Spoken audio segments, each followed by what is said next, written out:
मनोज जरांगे पाटील यांच्या आज 6व्या दिवशी उपोषणावर तोडगा निघाला आहे आणि माझ्यासोबत बोलण्यासाठी धनंजय देशमुख आहेत. कोणकोणत्या मागण्या मान्य झाल्या आहेत असं समजतंय तुम्हाला? मी जस्ट उपोषण सोडायच्या 1 मिनिट अगोदर इथं पोचलो. 4 ज्या एकूण मागण्या त्यापैकी 4 मागण्यांची अंमलबजावणीसाठी त्या मागण्या प्रामुख्याने घेतल्या आहेत. तर त्या तुम्हाला म्हणजे मी आत्ता सांगू शकत नाही, त्याचं व्यवस्थित चुकीचं होईल ते सांगणं. आणि इतर ज्या मागण्या आहेत त्या मागण्या प्रलंबित ठेवलेल्या आहेत. ज्यावेळेस उपोषणाचा 6वा दिवस आहे, जे काही 4 मागण्याला थोडी सकारात्मकता सरकारनं दर्शवली, याच्यावरून कुठंतरी सरकार मराठा समाजाच्या जे काही मागणी आहेत त्याच्यावर 2 पावलं का होईना पुढे येताना दिसते असं वाटतं. त्यांच्याकडून अपेक्षाच आहे, आपल्याला सरकारकडून अपेक्षाच आहे दादांची.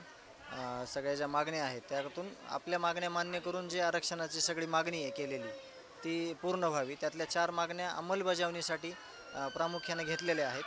तर त्या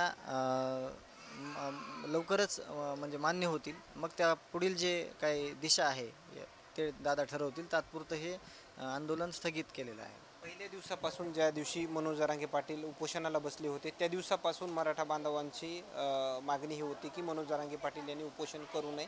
मात्र हे उपोषण जे आहे ते तसं चालू राहिलं. म्हणजे पुढल्या कार्यकाळामध्ये उपोषण न करता इतर मार्ग निवडला हे चांगलं राहील का? दादांची सर्व समाजाला, सर्व समाजातील घटकांना, सर्व जाती धर्मातील लोकांना अतिशय गरज आहे. आणि ते वेळोवेळी आपण बघितलेलं आहे की दादांची समाजाला किती गरज आहे. त्यामुळे अशा प्रकारे उपोषण न करण्याचा आग्रह सर्व लोकांनी अगोदरच केला होता. कारण 1.5 वर्षापासूनचा हा कालावधी आहे उपोषणाचा. त्यामुळे शरीर पूर्णतः म्हणजे असं खालावलेली तब्येत आणि शरीर साथ देत नाही आहे जास्त.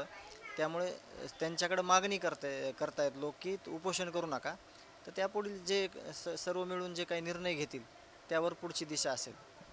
बीडचे पालकमंत्री जे आहेत ते अजित पवार आहेत. तुमच्या प्रकरणा संदर्भात काही चर्चा वगैरे झाली?